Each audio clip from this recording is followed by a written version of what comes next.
গতিকে ইয়াৰ আগৰ আমাৰ ক্লাছতে আমি আলোচনা কৰিলো দুটাকৈ বিনিময় প্ৰথাৰ অসুবিধা। প্ৰথমটো কৈছো যে সংগতিবিহীন অভাৱ, যদি অভাৱৰ মিল নাথাকে তেতিয়া বিনিময় প্ৰথা কেতিয়াও সম্ভৱ নহয়। যিজন ব্যক্তিয়ে আন এজন ব্যক্তিৰ পৰা যিটো বস্তু বিচাৰে সেইটো বস্তু পাব লাগিব, তেতিয়া হাল সলনি কৰি প্ৰথাটো কাৰ্যকৰী হ'ব। যদি সেই বস্তুটো নাপায় আনৰ ওচৰত তেতিয়াহ'লে বিনিময় প্ৰথা সম্ভৱ নহয়। হিচাপ নিকাচৰ উমৈহতীয়া এককৰ অভাৱ, বিনিময় কৰিবলগীয়া বস্তুটো এটা উমৈহতীয়া একক থাকিব লাগিব। তেওঁ যিটো বস্তু বিনিময় কৰে তাৰ মূল্যটো সমান হ'ব লাগিব, তাৰ কাৰণে এটা উচিত এককৰ প্ৰয়োজন। বিনিময় প্ৰথাত সেই ব্যৱস্থাটো নাছিল। গতিকে এটা বস্তু সলনি আন এটা বস্তু ল'লে কম বেছি হোৱাৰ আশংকা আছিলে, কোনোবাই লোকচানৰ সন্মুখীন হোৱাৰ আশংকা আছিলে, যিটো ব্যৱস্থা মুদ্ৰাৰ মাধ্যমত সমাধান হৈছিল। এটা মুদ্ৰাৰ যোগেদি আমি যিকোনো বস্তু ল'ব পাৰোঁ, যিমান পৰিমাণৰ বিচাৰোঁ সেই অনুপাতে বস্তুটো পাম। গতিকে এইডোখৰলৈকে আমি আলোচনা কৰিলোঁ যিহেতু, সেইকাৰণে আমি খৰকে কথাখিনি কৈছোঁ। এতিয়া নেক্সট সেইটো পাম।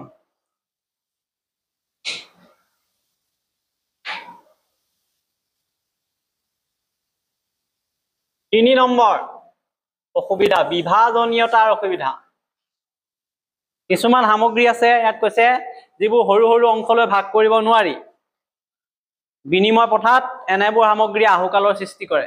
ডাঙৰ ডাঙৰ কিছুমান বস্তু আছে, তাক সৰু সৰু ভাগত বিভক্ত কৰি বিনিময় কৰিব নোৱাৰি। গতিকে তেতিয়া এই সামগ্ৰীবিলাকে সদায় সমস্যাৰ সৃষ্টি কৰে বিনিময় কৰোঁতে। যেনে উদাহৰণো দিছে, হাতীটোৰ এটা উদাহৰণ দিছে। হাতীটোৰ গৰাকীক 1 কিলোগ্ৰাম চাউলৰ প্ৰয়োজন বুলি কৈছে। 1 কিলোগ্ৰাম চাউলৰ হাতী এটাৰ মূল্য একেই নহয় কেতিয়াও, কিন্তু হাতীটো অবিভাজনীয়। অৰ্থাৎ হাতীটো সৰু সৰু অংশলৈ ভাগ কৰি চাউলৰ লগত বিনিময় কৰিব পৰা নাযাব। কিন্তু মুদ্ৰা ব্যৱস্থাত এই অসুবিধা দূৰ হৈছিল, কাৰণ মুদ্ৰাটো বিভাজন কৰিব পাৰি। যিমান পৰিমাণৰ আমাৰ বস্তুক লাগে সিমান পৰিমাণৰ মুদ্ৰা আমি দিম আৰু লেনদেন কৰিব পাৰোঁ।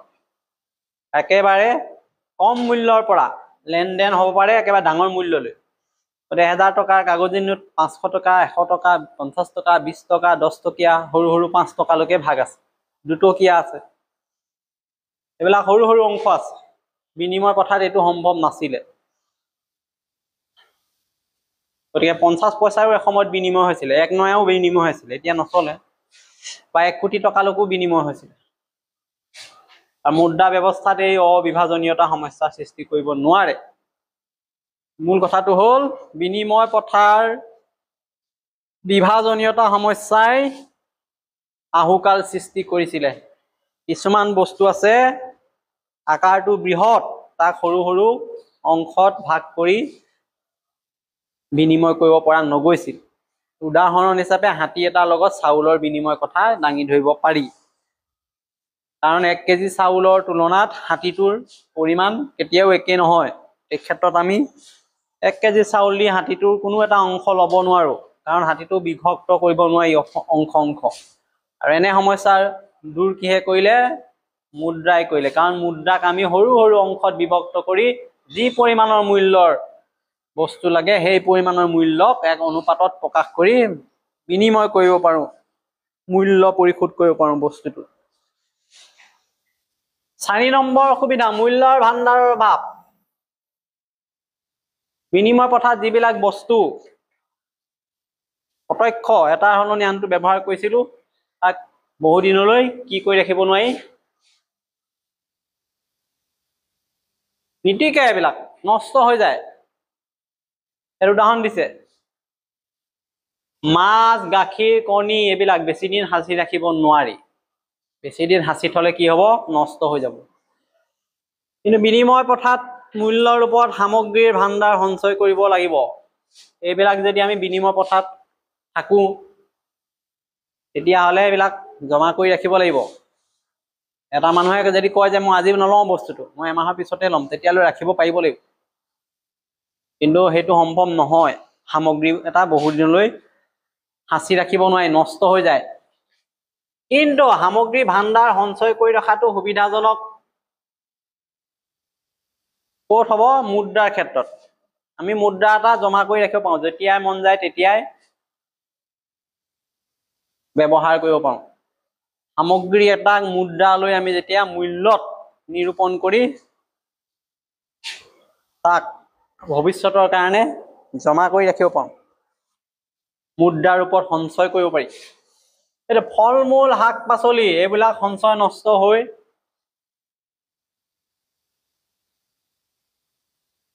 নাযায়। ব্যক্তিগৰাকী এই সঞ্চয় নিজৰ লগত নাৰাখি বেংকত জমা থব পাৰে। ইয়াৰ মূল্যটো এতিয়া কি কৰে, আমাৰ এতিয়া পাচলি উৎপাদন হৈছে, ধান উৎপাদন হৈছে, যিয়ে উৎপাদন হওক মানুহে উৎপাদন কৰি পেলাই বিক্ৰী কৰি দিয়ে, মূল্য এটা পায়, পইচা পায়। পইচাখিনি আনি বেংকত থৈ দিয়ে, জমা কৰি থলে যেতিয়াই প্ৰয়োজন হয় তাৰ পৰা উলিয়াই খৰচ কৰাৰ ব্যৱস্থা আছে। সেইটো মূল্যৰ ভাণ্ডাৰৰ ব্যৱস্থা মুদ্ৰাৰ ক্ষেত্ৰত। কিন্তু বিনিময় প্ৰথাত সেইটো নাছিলে। এই বস্তুবিলাকেই বিনিময় হৈছিলে এটা সলনি এটা। মাছ গাখীৰ কণী এইবিলাক আমি খন্তেক সময়ৰ কাৰণেই ব্যৱহাৰ কৰিব লাগিব, এদিনৰ বা দুদিনৰ ভিতৰত শেষ কৰিব লাগিব ব্যৱহাৰ কৰি, বা খাব লাগিব, নহ'লে কাৰোবাক দিব লাগিব। তাক বেংকৰ নিচিনা জমা কৰি থব নোৱাৰি। গতিকে এই সমস্যাটো হ'ল মূল্যৰ ভাণ্ডাৰৰ অভাৱ। ইয়াক দূৰ কৰিলে মুদ্ৰা হ'ল সা সামগ্ৰীৰ মূল্যৰ ভাণ্ডাৰ। এই দুটা থাকি গৈছিলে আমাৰ পঢ়িবলৈ, আমি পঢ়ি ললো।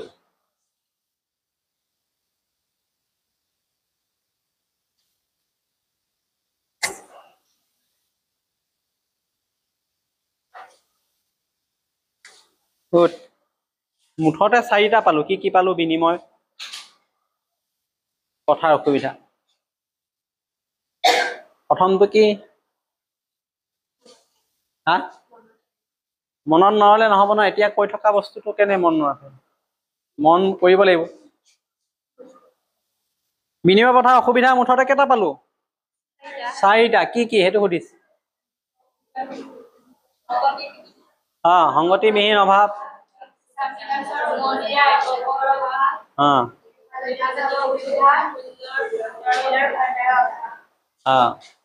সেইটোকে সুধিছে।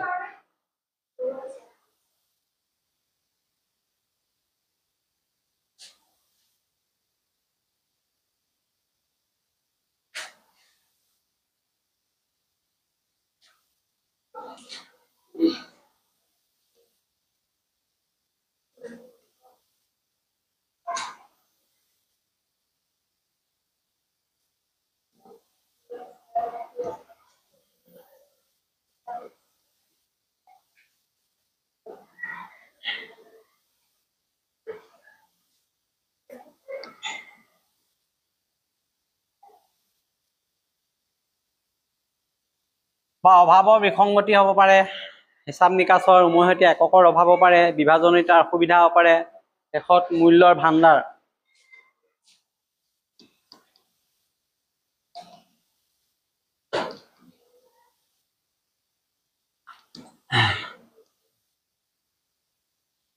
উমৈহতীয়া এককৰ অভাৱ। এককটো কেলে লাগে? এই হিচাপ নিকাচৰ কাৰণে লাগে। সেইকাৰণে হিচাপ নিকাচ বুলি এটা শব্দ আছে।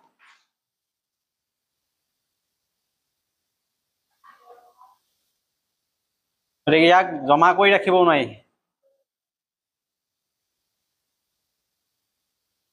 এইকেইটা হ'ল মূল অসুবিধা, একেবাৰে সংক্ষেপে। ইয়াক দূৰ কৰিবলৈ লাহে লাহে মুদ্ৰাৰ ক্ৰমবিকাশ হ'ল। টকা পইচাৰ ধ্যান ধাৰণাৰ কথা চিন্তা কৰিল। লাহে লাহে মানুহে চিন্তা চৰ্চা আৰম্ভ কৰিলে যে কেনেকে ইয়াৰ পৰা সমস্যাৰ পৰা মুক্ত হ'ব পাৰি। গতিকে আমি এতিয়া মুদ্ৰাৰ কেনেকে ক্ৰমবিকাশ হ'ল সেইখিনি এতিয়া পঢ়িব লাগিব।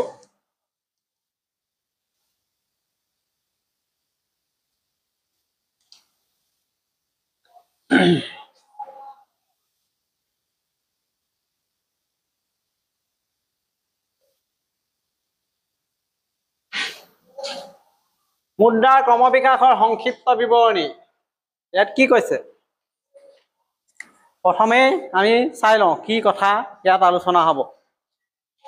মুদ্ৰাৰ ক্ৰমবিকাশৰ সংক্ষিপ্ত বিৱৰণীত আজি আমি যি মুদ্ৰা ব্যৱহাৰ কৰিছো সেই মুদ্ৰা নিশাটোৰ ভিতৰতে সৃষ্টি হোৱা নাই, কেইবাটাও পৰ্যায় অৱস্থা অতিক্ৰম কৰিহে আজিৰ ৰূপটো পৰিগ্ৰহণ কৰিছে। গতিকে হঠাতে সৃষ্টি হোৱা নহয়। আমাৰ এতিয়া টকা পইচা যিটো লেনদেন হৈ আছে, বহু যুগ লাগিলে, বহু সময় লাগিলে। এতিয়া বিনিময় প্ৰথাক মুদ্ৰাৰ ক্ৰমবিকাশৰ প্ৰথম পৰ্যায় বুলিব পাৰি। আমি যিটো পঢ়ি আহিলো, মুদ্ৰাৰ ক্ৰমবিকাশৰ প্ৰথম পৰ্যায় হ'ল বিনিময় প্ৰথা। এই ব্যৱস্থাত সামগ্ৰীয়ে সীমিত অৰ্থত মুদ্ৰাৰ কাম কৰিছিল। আমি পালো এই বিনিময় প্ৰথাত বস্তু দি বস্তু লৈছিলে, গতিকে সামগ্ৰীটোৱে মুদ্ৰাৰ নিচিনা কাম কৰিছিল। মুঠতে মুদ্ৰাৰ ক্ৰমবিকাশৰ 5টা পৰ্যায় আছে। এতিয়া 5টা পৰ্যায়: 1 নম্বৰ বিনিময় প্ৰথা, 2 নম্বৰ জন্তুমান, 3 নম্বৰ অমুদ্ৰিত ধাতুমান, ধাতু মুদ্ৰা, 5 নম্বৰ কাগজী মুদ্ৰা। এইকেইটা ইয়াৰ ক্ৰমবিকাশৰ স্তৰ। গতিকে এতিয়া মুদ্ৰাৰ ক্ৰমবিকাশ বুলি ক'লে এই 5টা স্তৰৰ কথা আমি আলোচনা কৰিম। প্ৰথমটো কৰি আহিলো আমি বিনিময় প্ৰথা।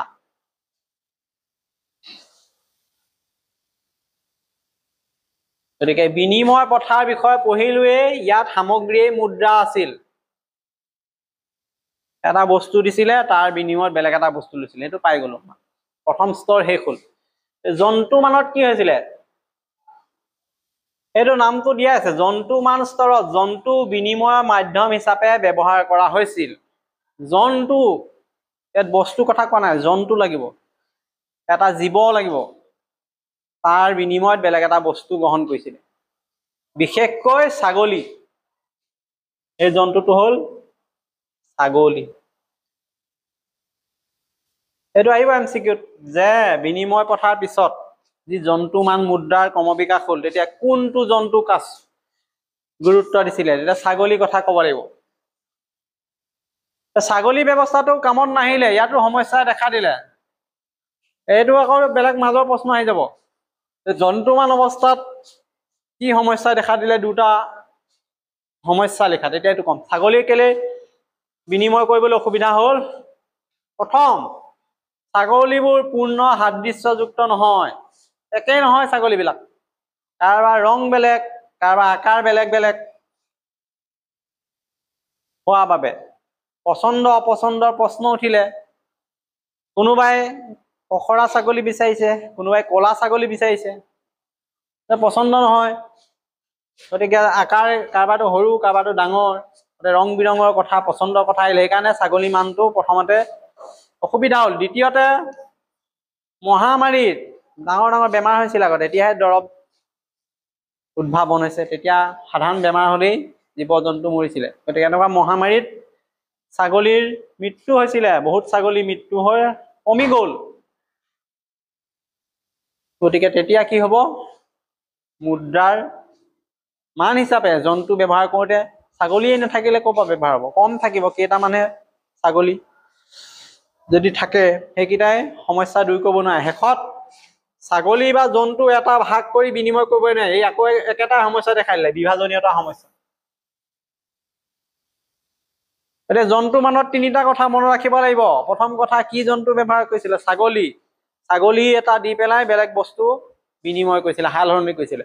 সমস্যা ক'ত সৃষ্টি হ'ল? ছাগলীবিলাক ভিন্ন আকাৰ, বিভিন্ন ৰঙৰ হ'ল, মানুহে পচন্দ অপচন্দ আহি গ'ল। 2 নম্বৰ কথা, কি ক'লে? মহামাৰী হৈছিলে, তেতিয়া ছাগলীৰ সংখ্যা কমি গ'ল একেবাৰে, বহুত ছাগলী মৃত্যু হ'ল। তেতিয়া কম সংখ্যক মানুহৰ মাজতে প্ৰথাটো থাকিব। বহুতে যেতিয়া এক্সচেঞ্জ কৰিবলৈ বিচাৰিব, তেতিয়া ছাগলীয়ে নাথাকিব। শেষত কি ক'লে? ছাগলী বা জন্তুটো ভাগ ভাগ কৰিব নোৱাৰি, জীৱিত বস্তু, বিভাজনীয়তা সমস্যা। গতিকে ইয়াক আঁতৰ কৰিবলৈ আৰু এটা প্ৰথা আহিলে, অমৌদ্ৰিক ধাতুমান ব্যৱস্থা আহিব। জন্তু এৰিলে মানুহে, এইবাৰ আহিলে যে ধাতু মানুহে ব্যৱহাৰ কৰিবলৈ ল'লে, যিবিলাক প্ৰকৃতিত লাভ কৰিছিলে।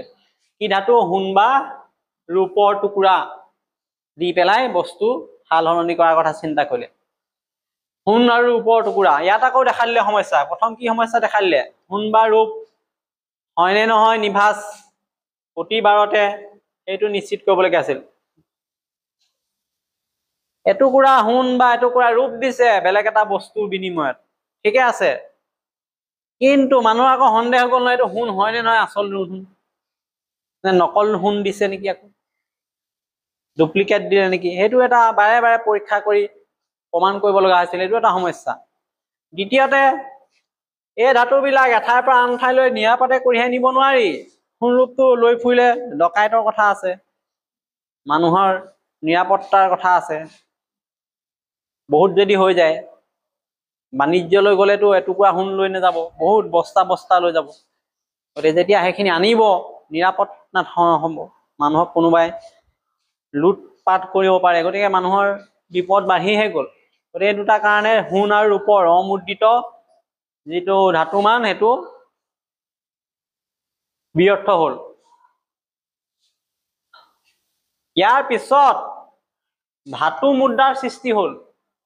প্ৰথমটো টুকুৰা আছিলে, সোণৰ টুকুৰা, ৰূপৰ টুকুৰা। এতিয়া ধাতুৰ মুদ্ৰা বনালে, নম্বৰ লিখা থাকিব কিমান আছে তাত সঠিককে।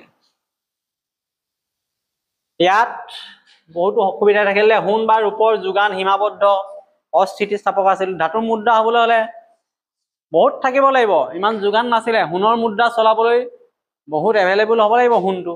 এতিয়া যেনেকে কাগজৰ মুদ্ৰা য'তে ত'তে পাইছো, সোণৰ মুদ্ৰাটো নাই পোৱা, সোণ নাই, সোণ কিনিব পৰাকেইটাহে কিনে।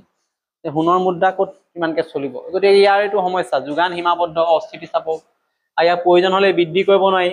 বেপাৰ বাণিজ্যৰ পৰিসৰ বৃদ্ধি হোৱাৰ লগে লগে আকৌ কি সমস্যাই দেখা দিলে, এঠাইৰ পৰা আন ঠাইলৈ নিবলৈ অসুবিধা হ'ল এইবিলাক সোণৰ মুদ্ৰাবিলাক।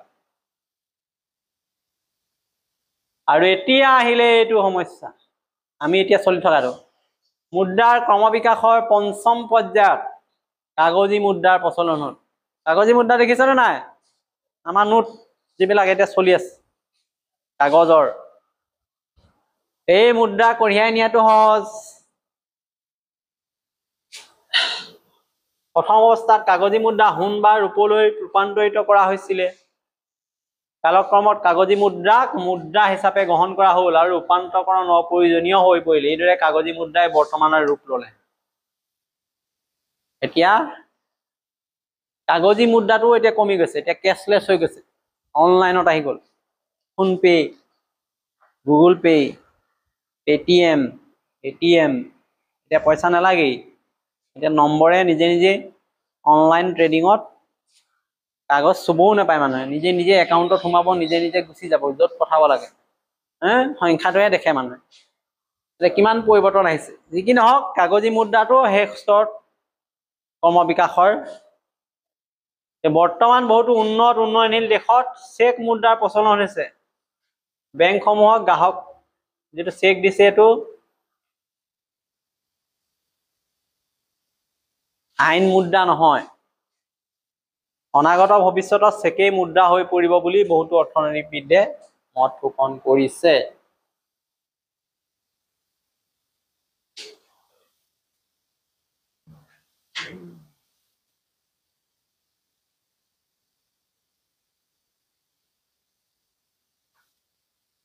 কথা নাপাতে,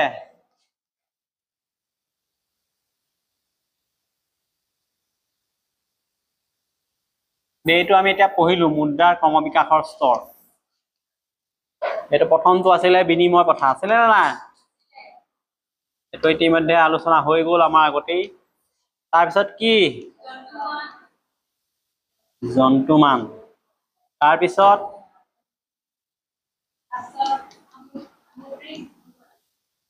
অমুদ্ৰিত ধাতুমান। তাৰপিছত ধাতু মুদ্ৰা। তাৰপিছত কাগজী মুদ্ৰা। ঐ এইফালে চাবলৈ কৈছো, পিছফালে নহয়। এইকেইটা স্তৰ, এইকেইটা ক্ৰমবিকাশ কেনেকে হৈছে যদি আহি যায়, আমি এটা এটা এটা গৈ থাকিব লাগিব। কিয় ফেইল হ'ল আমি পাই গলো। বিনিময় প্ৰথা কিয় ফেইল হ'ল আমি পাইছিলো। বিনিময় প্ৰথা কি? বস্তু সলনি বস্তু দিয়াটো বিনিময়। কি অসুবিধা আছিলে সেইটো আমি পালো, 4টা অসুবিধা। এইটো আৰু বাৰে বাৰে কৈ থাকিব দৰকাৰ নাই, ইয়াৰ অসুবিধাবিলাক মনত পাৰিলো। জন্তু মানত কি জন্তু কথা কলে? ছাগলী। ছাগলীয়ে কি বিহু দেখালে? এইটো দেখা দিলে। ছাগলী যেতিয়া ব্যৱহাৰ কৰিলে আমি গমেই পাই গলো ছাগলী কাৰোবাৰ পচন্দ নহয়, ৰং নিমিলে, কাৰোবাৰ ওজন নিমিলে, কাৰোবাৰ বেলেগ বেলেগ অপচন্দৰ কথা আহিলে, আকৌ মহামাৰী হ'ল, ছাগলী মৰি থাকিলে। ছাগলীয়ে কিছুমানে কৈছে মোক এডোখৰ লাগে, দুডোখৰ লাগে, ভাগ কৰিব নোৱাৰে। 29 এই সমস্যা দেখা দিলে, এইটো ছাগলী মুদ্ৰাও গুচি গ'ল। এইটো ৰিভিজন কৰি দিছো একবাৰ শেষৰ কাৰণে। অমুদ্ৰিত ধাতু মান। তাৰপিছত মানুহে ভাবিলে যে ইয়াৰ সলনি কি ব্যৱহাৰ কৰো, তেতিয়া সোণ ৰূপ আহি গ'ল। সোণ ৰূপৰ টুকুৰা, এটুকুৰা দুটুকুৰা যোনে য'ত পাইছিলে সেইবিলাক ব্যৱহাৰ কৰি বস্তু বিনিময় কৰাৰ কথা চিন্তা কৰি আছিলে। এনেকেও চলিলে কিছুদিন, কিন্তু তাতো সমস্যা দেখালে যে সোণ ৰূপৰ ব্যৱস্থাটো আকৌ মানুহৰ মাজত সন্দেহ আহি গ'ল যে মানুহে যিবিলাক সোণ ৰূপ দিছে এইবিলাক সঠিক হয় নে নহয়, ইয়াত আকৌ ডুপ্লিকেট আছে নেকি, নকল সোণ আছে নেকি, নকল ৰূপ আছে নেকি, এইটোৱে দেখা দিলে। আকৌ পিছত দেখিলে যে এইবিলাক লৈ ফুৰিবলৈ অসুবিধা, নিৰাপদ নহয়, য'তে ত'তে মানুহে নিবও নোৱাৰে, অনাও অসুবিধা। সেইটো আকৌ দিগদাৰ হ'ল। অমুদ্ৰিত ধাতু মানত নিৰাপত্তাৰ কথা আহি গ'ল। তাৰপিছত আহিলে ধাতু মুদ্ৰা। মানুহে ঠিক কৰিলে যে এইবিলাক অমুদ্ৰিত হৈ আছে, গতিকে আমি মুদ্ৰণ কৰি লওঁ, সোণৰ ৰূপৰ মুদ্ৰা বনাই লওঁ। মুদ্ৰা বনালে তাত লিপিবদ্ধ থাকিব কিমান পৰিমাণ আছে, সঠিক হয় নে নহয়, নিৰ্দিষ্ট চিন থাকিব, কাৰোবাৰ মোহৰ থাকিব। এইটো কৰাৰ পিছতো দেখিলে যে এনেকে ধাতু মুদ্ৰা চলাবলৈ ইমান পৰিমাণৰ ধাতু পাবলৈ নাই, ইমান সোণ নাই, ৰূপ নাই, সেইটোও সীমাবদ্ধ হ'ল। শেষত আহি গ'ল কাগজী মুদ্ৰা। কাগজী মুদ্ৰা এতিয়া দেশ বিদেশ সকলো ৰাষ্ট্ৰকে সকাহ দিছে। বিনিময় প্ৰথাৰ অন্ত পৰি কাগজী মুদ্ৰাই সৰু সৰু অংশলৈ ৰূপান্তৰ কৰিব পৰা হৈছে। 10 টকা, 20 টকা, 100 টকা, 1000 টকা, কোটি টকালৈকে কাগজী মুদ্ৰাৰ লেনদেন হৈ আছে। আৰু এই ধৰণে মুদ্ৰাৰ ক্ৰম বিকাশ হৈ হৈ বৰ্তমান স্তৰ পালেহি।